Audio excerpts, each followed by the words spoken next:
I don't know. For some reason, it feels like they have the heat going today. It's rather warm in my office. Okay, so good morning, everyone. Today we have Dr. Nick Newman from Troy University. He will present talk on about colorings of circular mixed hypergraphs. So you see, the, the, the, the names of his team there. So we have Dr. Ted Robley, Dr. Vitaly Viloshin, and Dr. Hans Voss. And I think because even we don't have Dr. Voloshin here, but I think we have to talk about him a little bit, right? Because he's one of the founder of this topic. Is that correct, Nick? So I would ask you to introduce a little bit about that. Uh, Okay. okay. All right. So please, your time. Maybe Ken can actually help me with that. Dr. Bloshin started this idea way back and literally wrote the book on hypergraphs, among others. And I took a job at Troy about 3.5 years ago, and we started collaborating. Dr. Robley and myself typically handle graph theory, and Dr. Voloshin hypergraph theory. So as we started collaborating, we got into this a bit more, continuing on some of the work that was in his books. So usually I'm used to 15-minute talks at conferences. So what I've done is I've smushed three 15-minute talks together. We'll see how long it goes. The first part deals with the smallest case of coloring circular mixed hypergraphs, and that was joint work with Dr. Robley, Doctors Robley and Voloshin.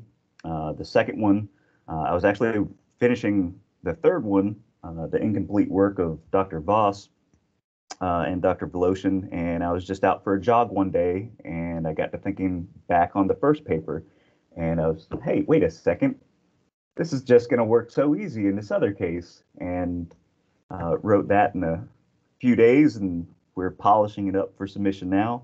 And then the third one goes in a bit more detail with perfection, which kind of gets a little more complicated than the other two. But the first thing we're going to talk about is the smallest case of these circular mixed hypergraphs, and we're going to color 3-3 uniform complete circular mixed hypergraphs. Lots of adjectives there. All right, so we need some basic definitions, and here's that book literally written by Voloshin, Introduction to Graph and Hypergraph Theory. Most of the definitions and terms are going to come from that textbook. So the basic idea of a hypergraph is to consider generalization of a graph in which any subset of a given set may be an edge rather than two element subsets. So we can have 3-element subsets. Of course, we can have loops or a lot bigger. So we have X being our vertex set, some finite set, and we have D1 through Dm being a family of subsets of X. Again, rather than an edge being a 2-element subset, we can have, for example, X1, X2, and X3 counts as an edge as a subset. So the pair, and we use H here for hypergraph in this weird font because it has a family there. X of vertices and D, the family of subsets, is called a hypergraph with our edge set D. And sometimes we'll say D of H there. This can also be used as a set system, and what initially inspired this work is, I think it was back in 1981, Kevin Phelps from Auburn University and one of his students and a colleague used Steiner triple systems to define subset, and they would color the triples of a Steiner triple system. Well, if we look at it from a different perspective, we can think of a triple as the subset D1, D2 up to Dm, and color that. So it kind of depends on your perspective. Are we going to look at a triple and color those, or are we going to call those hyper edges and color them that way instead? So a small example here, we have our vertex set 0 up to 5, and we have our edges here. Here we have a typical 2-element subset. Those are allowed, though later on we'll restrict those to be at least 3 or more. We can represent D1 here as this 2-element subset, as this oval instead. D2 being, this would be a loop in a regular graph. We're going to leave those out because we're doing colorings and they make things a little uninteresting. So we can toss out any of the loops there. And we can see our 3-element subsets here. We could also take sets of 4. In this case, this is a circular hypergraph as well, because underlying this, all of our edges are going to be in some interval here of the cycle going around. So for a hypergraph coloring, we can have a proper lambda coloring of a hypergraph. Is a labeling of the vertices X with colors from set 1 to lambda in such a way that every edge in our edge set where those are at least 2 vertices colored, so we've tossed out those loops, are colored differently. So here we have an edge, and this is colored 0, and this is colored 1, so this is good. 1, 2, and right here in our 3-element set, all 3 of them are different, but we could have 2 the same just as long as something doesn't work out being the same. So we could have 1, 1, and 2, as long as there's 2 in there that are different, that's fine. So here we have a 0, 1, 2. You notice here our coloring has 1 to lambda. I like to start with 0 because it allows for modular things to happen a little bit easier. And on the right here, we have this edge colored 0, 0. So this would not be a proper coloring. So a mixed hypergraph introduces a new family of sets. So we have C edges and D edges. Each element of all of these edges has to be at least size 2, so that gets rid of our loops. Usually our C edges are at least 3. Otherwise, it wouldn't be very interesting if we go back here and we have a C edge of size 2. As we will see in a bit, they have to be colored the same number. So we're forced to be 0, 0, and then we wouldn't have a proper lambda coloring. So we have that subset be at least 3. In a mixed hypergraph, if the subset of vertices is a C edge and a D edge, so it counts as both, we'll have to have a common color and a different color at the same time. We call that a bi-edge. In most of our talk, everything is a bi-edge, so we'll just say edge and consider them both. So a mixed hypergraph, H with X vertices, C edges and D edges is a bi-hypergraph if those 2 sets are the same. So all those are bi-edges. Right. A mixed hypergraph coloring, we have a proper K coloring of mixed hypergraph, is again a mapping or labeling from vertex set to a set of K colors so that each C edge has 2 vertices with a common color, and each D edge has different colors, as mentioned. Some of the interesting things that can happen with this K colorability is we could happen to have a particular number of colors. Maybe it's very low, maybe it's very high, and occasionally there's a gap in the middle, but suppose we wanted to color something with 5 colors, it could be uncolorable in that case because of the relationships of our C and D edges. So it would admit no proper coloring in that case. Here, we're going to label this one a D edge as well as this 2-element subset. We're going to call this one a C edge and this one a C and D edge. So we have a bi-edge in yellow. If we take a look at this, we have D edge here, 0 and 1, we're good. We have a 1 and a 2 on the red edge, that's good. The bi-edge here is not colored properly, nor is the purple one on the bottom. So being a C edge, we have 0, 1, and 2. That means that one of the colors needs to be duplicated down here, as well as in our yellow edge. So with a little adjustment, we can color this one 0 instead. And so we have 0 and 0. We have a pair here that's different. We have a pair here that's different, and a pair here that's in common. So we've turned this from an improper coloring to a proper coloring in our mixed hypergraph. Right. As I mentioned, based on how many colors we have, we may or may not be able to color it. And the lowest amount of colors that we can use is called our lower chromatic number, represented by chi of H. and we can have the maximum number of colors in a strict coloring is the upper chromatic number we call chi-bar of H. If we're coloring a particular vertex X, we're going to use the functional notation C of X is equal to, say, 2 as the color for that vertex. The set of values K such that it has a K coloring is called the feasible set. And as mentioned before, sometimes it happens because of the relationships of our C and D edges. It might not work for 4, 5, and 6 colors, but it could work for 7 colors and 3 colors. If that's the case, it would have a gap.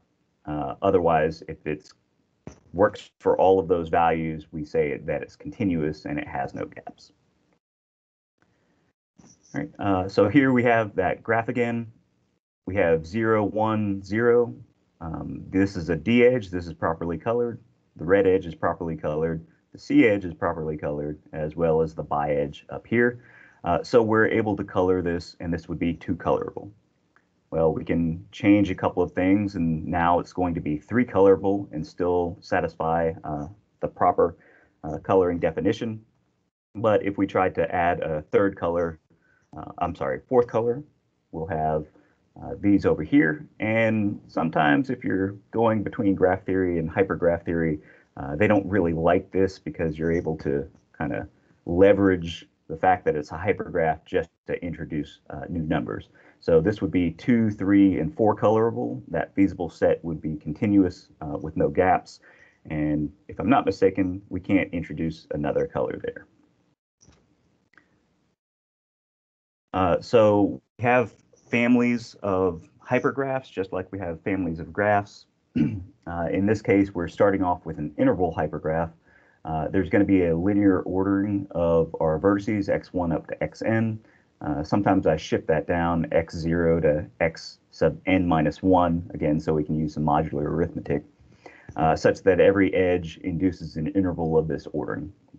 So right here in purple, we have to go x1, x2, x3. We wouldn't be allowed to go to x4. So any edge down here is going to have that consecutive ordering there. And what we're going to do is we're going to leverage a lot of our interval hypergraph knowledge on our circular hypergraphs. Okay, as mentioned, a mixed hypergraph H is called circular if there exists a host cycle on the vertex set such that every C edge and D edge induces a connected subgraph of the host cycle. So we have our hypergraph. Every consecutive K vertices is going to form a C edge, and we denote that C sub K. So this introduces some uniformity to that. As we saw here, this is going to be, everything is uniform, 3 edges, 3 vertices in our edges there. Right. Likewise, we can do the same thing for our D edges, and so it would be KL uniform, denoted complete cyclic on N vertices. C edges are K uniform, the D edges are L uniform. So a 3-2 uniform circular mixed hypergraph, again, in a lot of words there, is denoted as follows.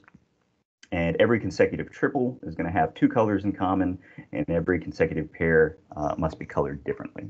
So this kind of forces things like 0, 1, 0 in order to have the 2 zeros be our common color that makes our C edges work, and then it alternating is because every 2 consecutive ones have to be colored differently.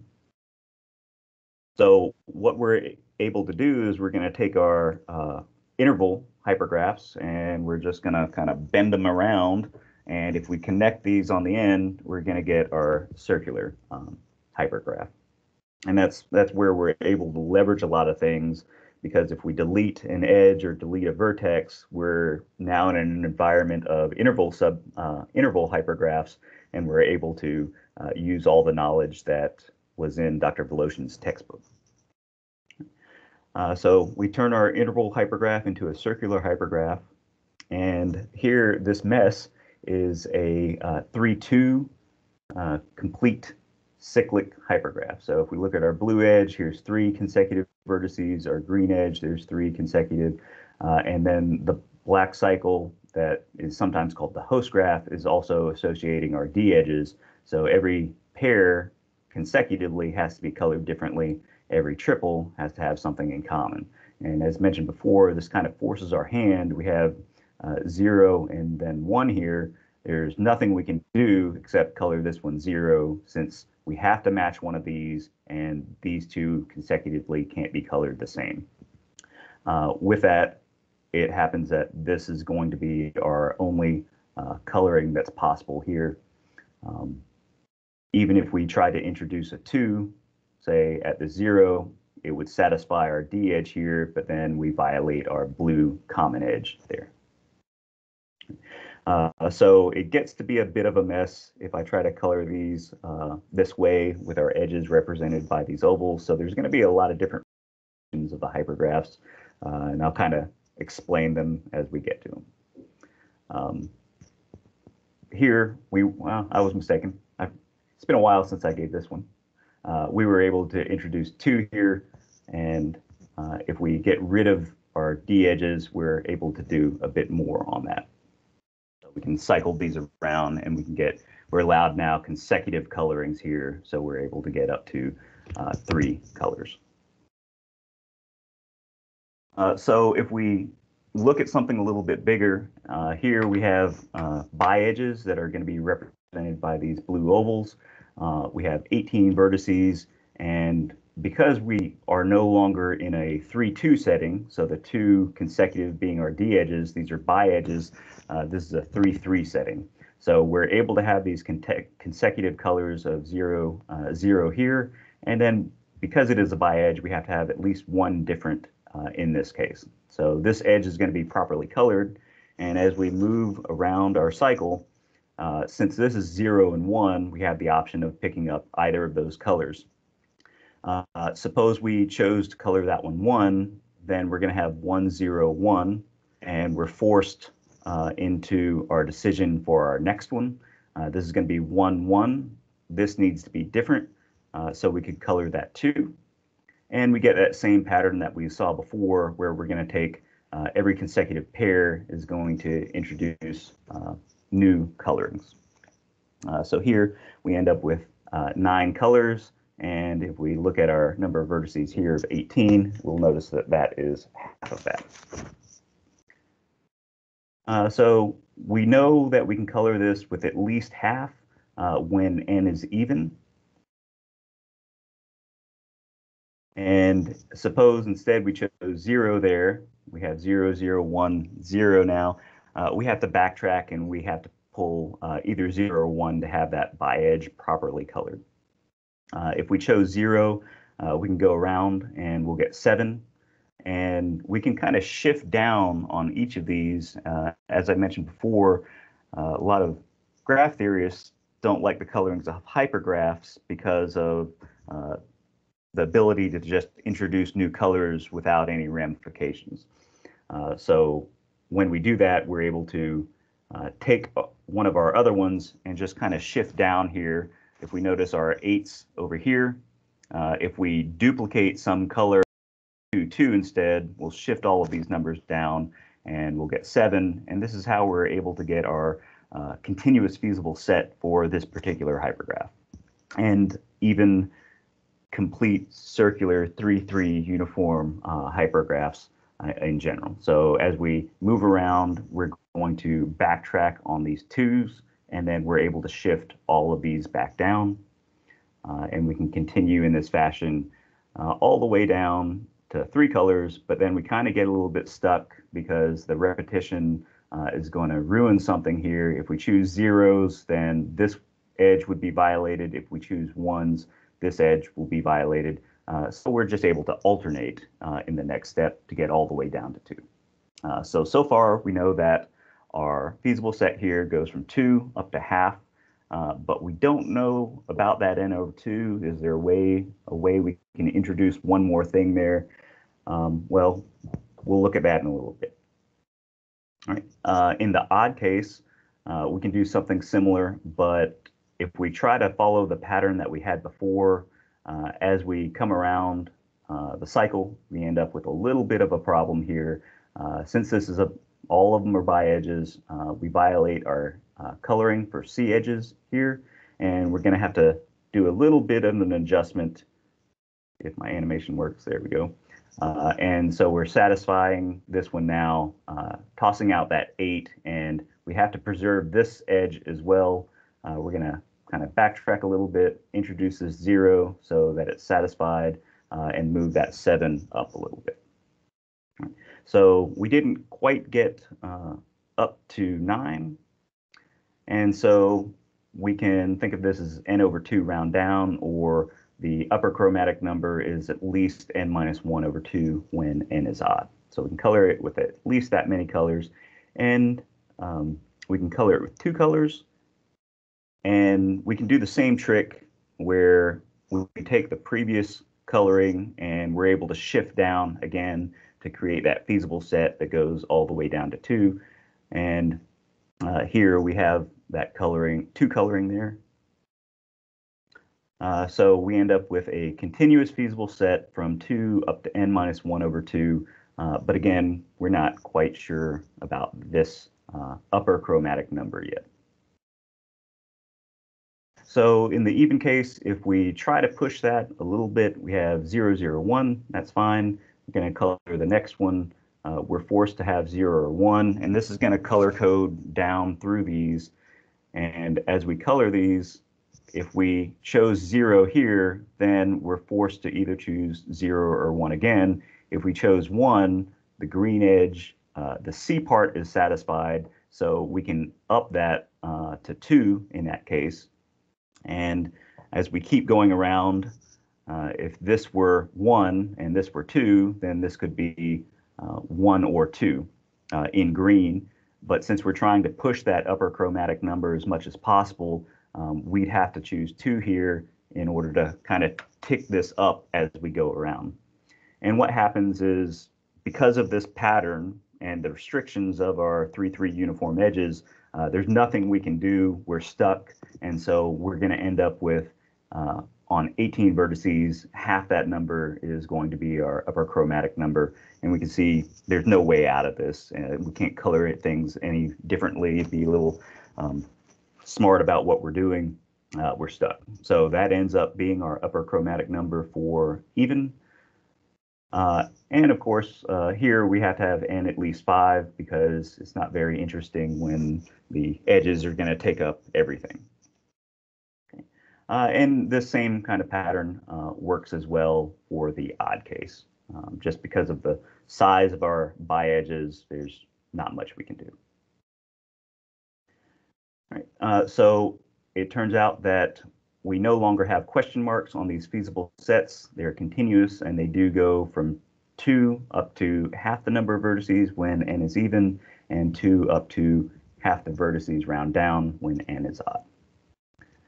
As I mentioned before, this originated because of set systems, and that's actually where my research started. I used to do a lot of cyclic decompositions of embeddings and enclosings. So I thought the next natural step was to look at star systems, and I thought this was going to be a tool in order to do that. Pike and one of his students, David Pike, I want to say Memorial University up in Canada, they actually did E-star systems where we have a bipartite graph.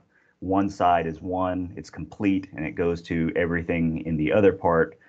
So they use the variable E here, and once it gets past a certain threshold, they're able to color all of those. So the work here would look at certain star decompositions and be able to color that. And hopefully, I haven't looked into it because I've gone down this rabbit hole now. Hopefully, for certain star decompositions, it'll show the colorability of those set systems. As I mentioned, I was working on the third part of this talk, and I was on a jog, and I read something in that third paper that was incomplete and thought, wait a second, this is going to work here. And I had this thought in about 2 minutes. I had it formulated, and instead of 3-3 uniform complete circular hypergraphs, we're going to be able to go to RR. So 4-4 uniform complete circular mixed hypergraphs. Again, mouthful of words there. 5-5 or anything else. because 3.3 is so small and restrictive, there's not a lot that we can play with there, but as we allow those uniform edges to get bigger, we are able to fit more things in.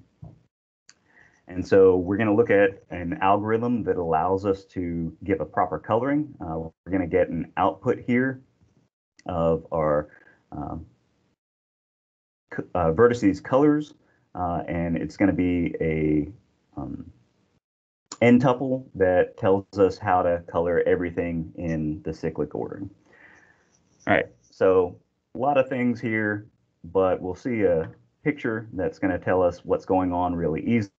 But what we're going to do is we're going to take an edge cover, and that's something from design theory that I thought about from my past research. We're going to start with our first vertex, and we're going to take this C edge, and we're going to go length of R. So this is C0. It's going to be RR uniform, so this is a bi-edge. We're going to pick that one up. We're going to go to the next one that doesn't intersect it. So we're going to get as close as possible, and we're going to take the next C edge that's R long, and then we're going to keep doing that until we can't take any more. So a maximal edge cover, and we're going to take each initial and terminal vertex and color it 1. So here's our first edge, first vertex here, and our last in that bi-edge. Here's our first vertex in our second edge, and here's our last vertex. So within that interval, we're going to color all of these 1. If n is congruent to 0 mod r, so when we take a maximal edge covering, it's going to terminate at x sub 0 right before it. We're going to take r minus 2 times n over r other colors. And so the front and the end of each bi-edge is colored 1. Everything in between, we're just going to color as many different colors as we can. If n is congruent to 1 or 2 mod r, then as we take the edge covering and go around, we're going to be left with 1 or 2 left over, and we're going to do a little shifting there like we saw in the 3.3 setting in order to match up those colors. So we're going to move things around a little bit where that cycle comes back around, and we're going to get r minus 2 times n over r round down plus 1 colorings there. If n mod r is between 3 and r minus 1, so we're going to be able to backtrack a little bit and color these 1 as well. And we get a bunch of different colors there dependent on how many end up in there. So this minus 2 is where we take our initial vertex x0, we're going to backtrack 1, color that one 1.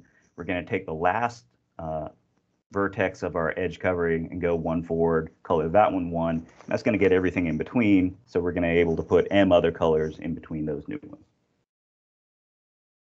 ones. So I like to copy and paste a lot. We got 18 vertices again. And we're going to look at a 4-4 uniform graph. So here's our edge covering. We get x0 up top, x1, x2, x3. We're going to take that. We're going to take our next edge, and here we end up with 2 left over. So we're going to color all of these on the beginning and end 1, and this allows us the freedom to introduce as many colors as we'd like in between each of these. My animation work. There we go. So we're able to get a bunch of additional colors that we add in here. And the problem is, as we tack this back on to x0, we have some issues that we need to resolve. So we could introduce 1, 1, but of course that violates the D rule on these 4 consecutive vertices. So we're going to just shift things around a little bit. We took this 9 out here. We're going to color that one 1. We're going to leave this one as 1, and we're going to move that 9 up here instead. So we end up with that +1 in the algorithm. The +1 is the initial coloring of the front and back of our bi-edges. And then here are the, is it n over r round down times r minus 2. Here's 2, here's 2 more, here's 2 more. And that's how we're able to get all of those. And then the m here is dependent on, this was 2 n was congruent to 2 mod r, so this is where we just introduced 1 there. Forgot I had these calculations. So we end up with 9 with that. We'll be able to color this 9, and it's the same thing as the 3-3 case. We're able to shift these down with a little bit of duplication and backtrack some of these numbers. So this one's properly colored. We have a different one among these 3, and we do have a common edge. This one's going to work as well because it's the end of this one and the beginning of the next blue hyper edge. This will be satisfied, and 3 and 4 work out, and we can keep going around. And what this allows us to do is go r minus 2 in length in both directions. So if we look at these 2 right here, we can go r minus 2 back to x0, r minus 2 over to this place. And so we're getting this whole swath of edges that are going to be properly colored. And this is going to reset. We do the same thing here. We're going to go r minus 2 in this direction, which will get this edge, and this prior edge is going to be in blue, satisfied as well. So each of these pairs at the beginning and end are going to allow us to go out and pick everything up that we need. In the case, again, we're working with 18, but now our edges are going to be 5 in length. We're able to do the same thing, color the beginning and end, fill in everything in between. And then in this case, we have a lot of freedom because we're not tightly packed in there with only 2, where we would violate that if we were coloring 1 on both of those. So we're able to go forward this time and backwards here, color each of these 1, and then we're able to introduce 1 more. So we end up r minus 2 times n over r. The 1 here is this 1, that color introduced, and this m being dependent is how many extra vertices are in between this vertex and this vertex, because we can just color those as much as we like. Because this is a little bit tighter than r minus 2 from this point to this point, we're only able to fill in that many and still satisfy our requirements. So m here, n mod 2, n mod r minus 2, and we do get our 11 colors in this case. As mentioned, we can backtrack like we did before. We can take out 11, we color it 2, introducing something from this edge, and shift down as much as we like to get all the way down to a 2 coloring. So this shows that, let's go back to this one. The feasible set for this type of graph is going to be 2 up to r minus 2 times n over r, round down, plus 1 plus m, and that feasible set is going to be continuous, so no gaps in that. Check on time. All right. So the third part of this, and what made me remember or kind of come up with the RR uniform coloring, came out of this incomplete paper by Dr. Voloshin and Dr. Voss. As mentioned, if I remember correctly, Dr. Voss passed away in 2003, and this was an unfinished paper. Dr. Voloshin and I went back and filled in the holes, completed some of the proofs that were necessary. So we need a bit more definitions for perfection. And what we're going to do is look at some sub-hypergraphs we'll represent by primes. So x prime is going to be some subset of x, c prime, some subset of our family of edges, our c edges, likewise for d prime. And if we take that sub-hypergraph, it's going to be partial mixed if everything is going to be a subset of our original hypergraph. So here we're looking at sub-hypergraphs. We're also going to say that our hypergraphs are reduced. And what this means is if we have a C edge, and within that C edge we have another C edge that's completely contained, we can toss that smaller one out. The splitting contraction algorithm allows us to take the coloring from the bigger one where we throw that out, and if we put that sub-edge back in, we're able to color that properly based on this algorithm. So without loss of generality, throughout the talk, we're going to consider reduced hypergraphs, unless in one case the contradiction comes about because we're not going to look at those. So in terms of graph theory, we have chi of g is going to be greater than or equal to omega of g, where that's the largest clique or our independent number in this case. So a clique is going to be a complete subgraph. Suppose we have a triangle in there, that's going to be a complete graph. Traditional graph colorings would require all three of those to be different colors. So the chromatic number there has to be greater than or equal to that largest clique, or clique. I'm not quite sure how we pronounced it, even though I've used this word for years. So the perfect graphs are graphs such that we take a subgraph and we look at the clique number of that subgraph, and they're going to be equal for every induced subgraph. So as we take a graph, we toss out some of the vertices, we take out the edges that go with it. Things are going to go down. Possibly we reduce the clique size, the independent set number, but the coloring is always going to work out the same and not go lower than that. So we have a Paley graph here of order 9. Again, we're in a general graph theory setting rather than a hypergraph setting. We have a triangle here, so this is a K3 across. We also have K3s, and everywhere we look either up vertically or horizontally, we end up with that. So if we take a subgraph of that, we remove this vertex along with all those edges, where we have the clique number ends up being the same because of our complete graphs, subgraphs here. And so we still have to have our chromatic number be 3, which is the same size as this largest clique. So notice there are no K4s in here.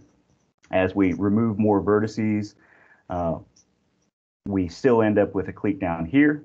So we have a K3. Our coloring still has to use 3 colors, but as we continue to reduce these, we'll end up with K2 as our only clique, and we can 2-color that now instead of 3-color that. So Dr. Voloshin introduced a natural analog of perfection for upper chromatic number. We say that a set of vertices is C independent or C stable if it contains no C edge. So the C stability number, represented by alpha sub C of H, is the maximum cardinality of a C stable set, kind of the idea of that independent set or the clique number, clique size.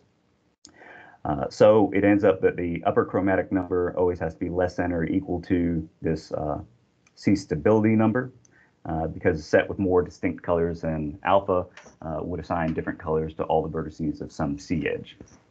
So we say that a mixed hypergraph is C perfect if the upper chromatic number is always less than or equal to alpha for every induced subgraph.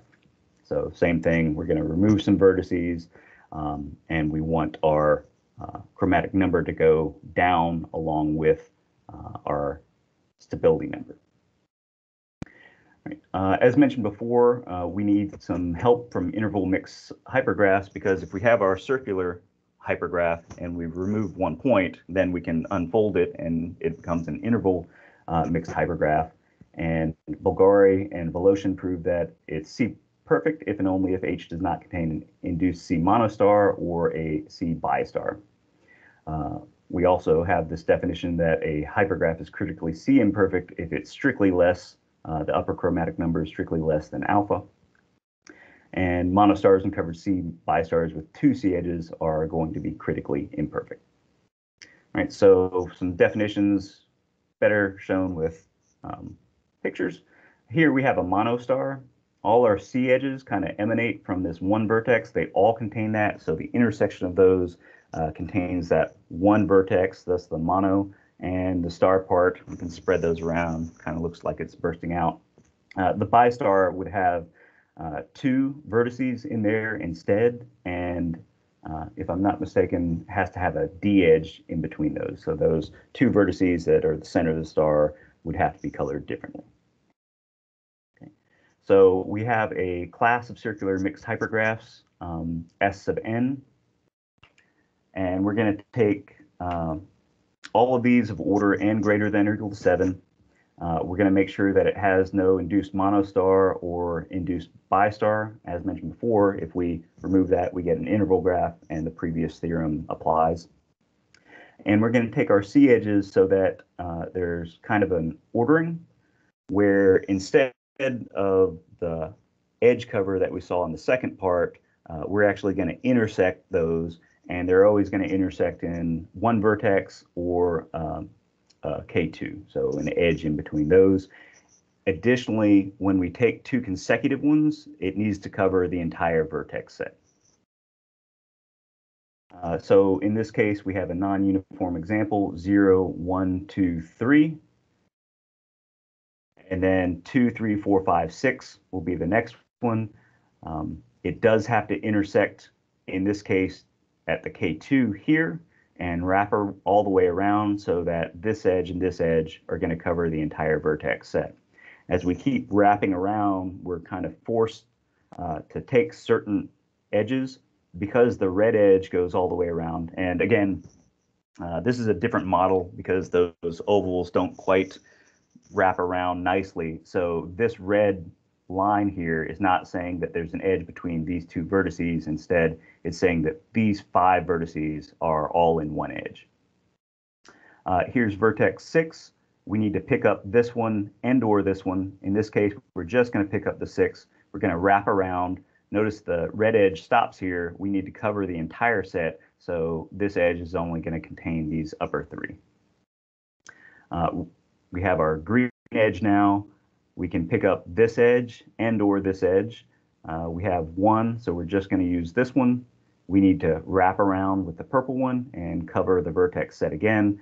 And then finally, this is going to lap back over. We need C0 here to match up with C4 as well, and then we can terminate this construction of this family of hypergraphs.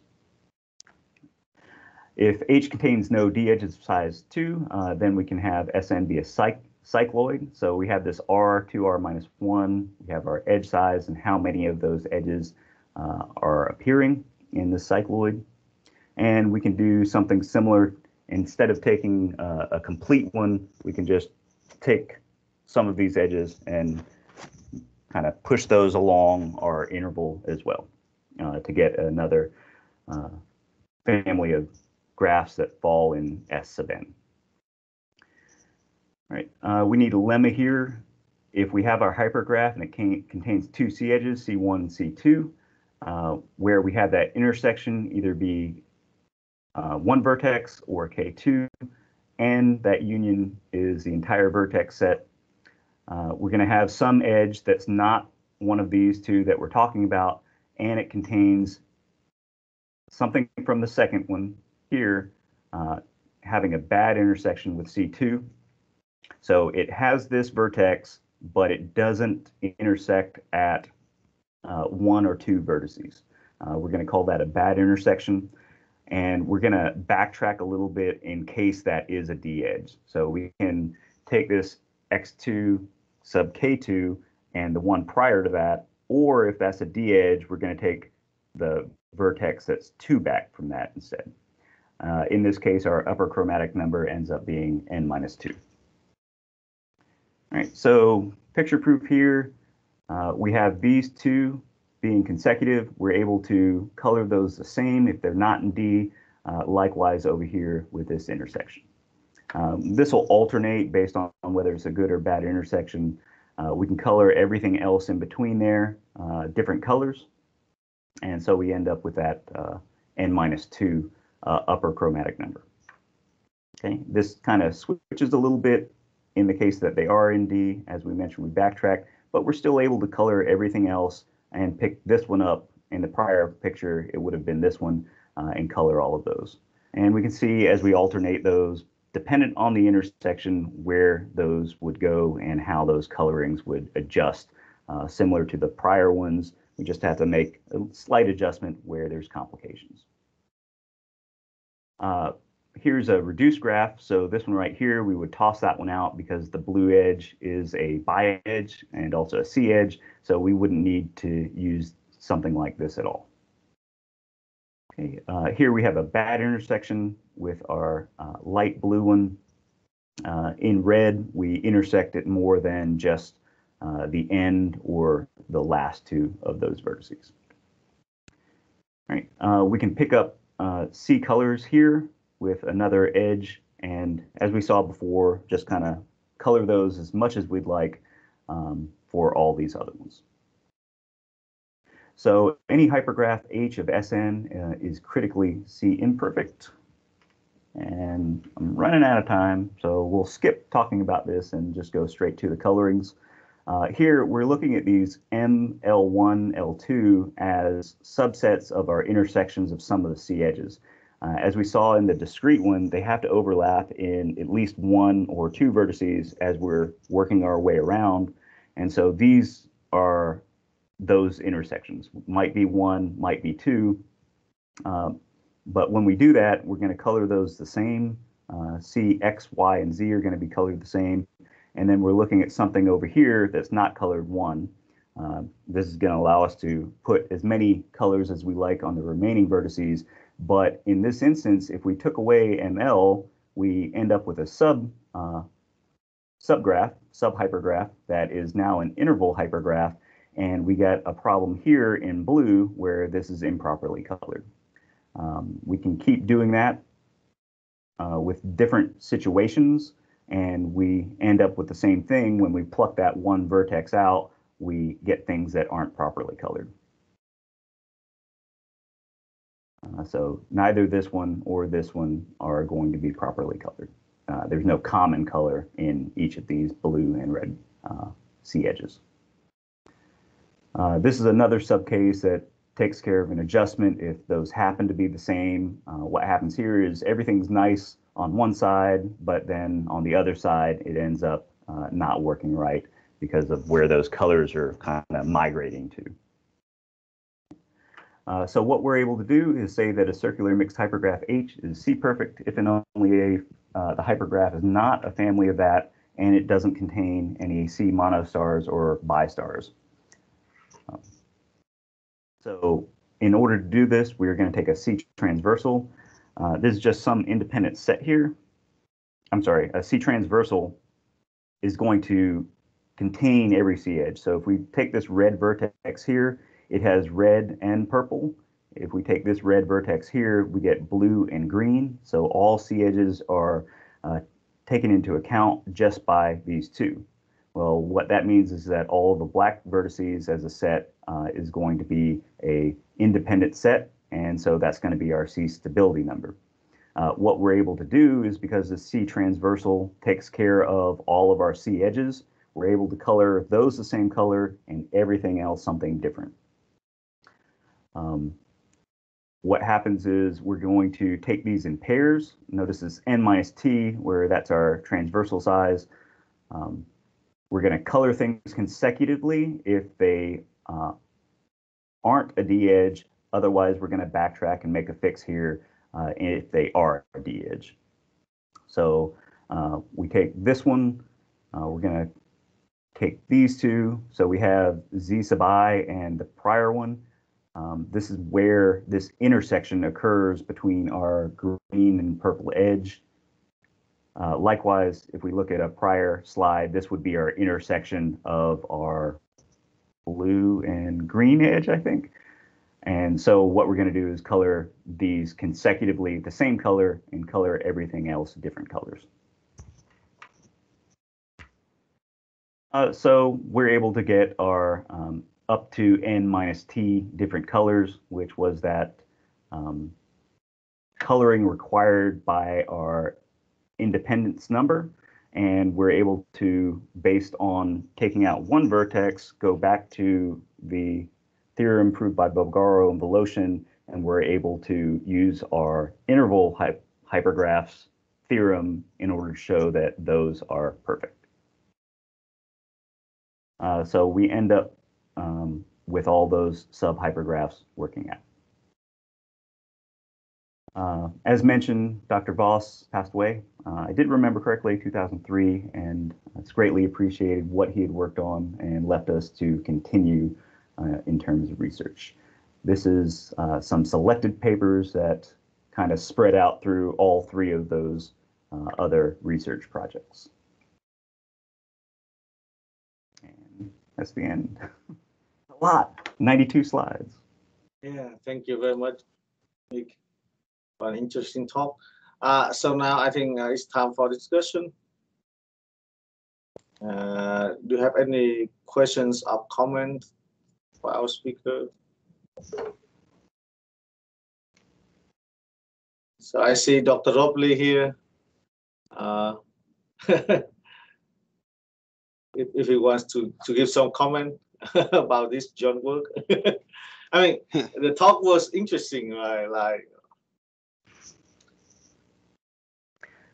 so that's one of the good things about these is they're very student approachable. You can just adjust some of the numbers a little bit, and then you got to do something completely different. These were all uniform. I think a logical next step would to say the D edges, decrease those by 1, keep the C edges the same, so it's a R minus 1, and what happens with those. This is a field that has a lot on the low-hanging fruit. It can be approached very easily for student projects, if anybody's interested in those. Okay, so I think Dr. Robley would like to say something. Hi, yeah, it was a very nice talk and very well done. But okay, my first question doesn't necessarily relate to the content itself, but it was more about the the presentation, the graphic side. How did you get that animation in your graphics? Like when you were, yeah. So that's actually why it's so many slides. Within a slide, you can do a lot of animations, but so much was happening that I had to introduce a new slide because it was confusing as to which animation I was manipulating. So within one slide, one picture of going through all the colorings, there might have been 20 slides in there because it just gets too crowded. So you can click on an object within the slide, and there's an animation pane.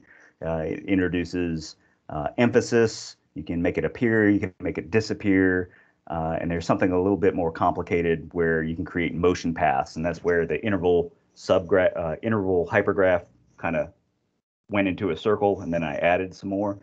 Those are motion paths, which are tough to deal with, especially with the hyper edges being as difficult to work with in general. And it gets real crowded too with just the objects.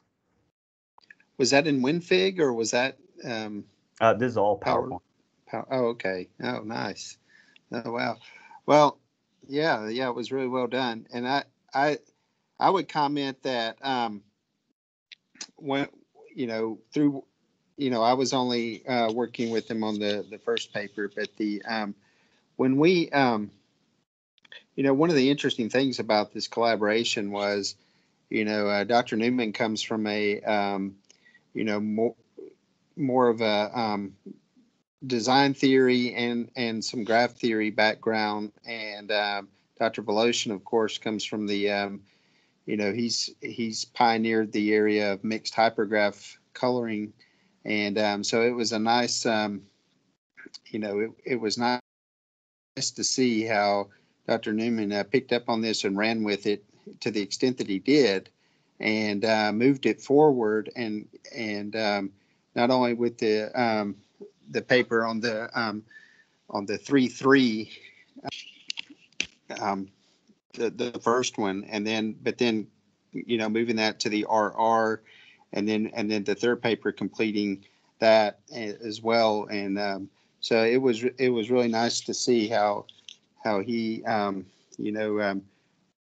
was able to tackle a new and difficult problem, and so it was a nice collaboration with that. And I do agree, though, that you know, that would be for any students too, that you could pick some of the cases like you mentioned with the like the R-1. Was that the case that you just mentioned? That's Yeah, correct. yeah. I think that would be a good if any students are interested. I think that would be, you know, an interesting case to look at and to work on, and you actually get a real research experience from that, and maybe give a talk on it at a conference or so forth. But yeah, I think it was that's a good opportunity. And all those parameters could be adjusted, could go all the way. You're only looking at D edges being 2, and then the uniform C edge is however big you like it as well. So you get that whole spectrum to play with. All right. Yeah, thank you.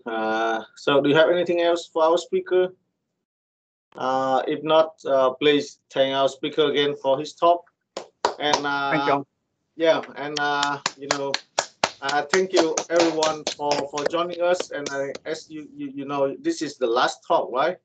So I very appreciate, you know, especially people from overseas, from Vietnam, from Japan, from Canada. And of course, you know, we have a lot of students in here. So, you know, without our participants, of course, we cannot get a good series of seminars like this. And thank you again. And I would like to see you next semester. Thank So, you. yeah.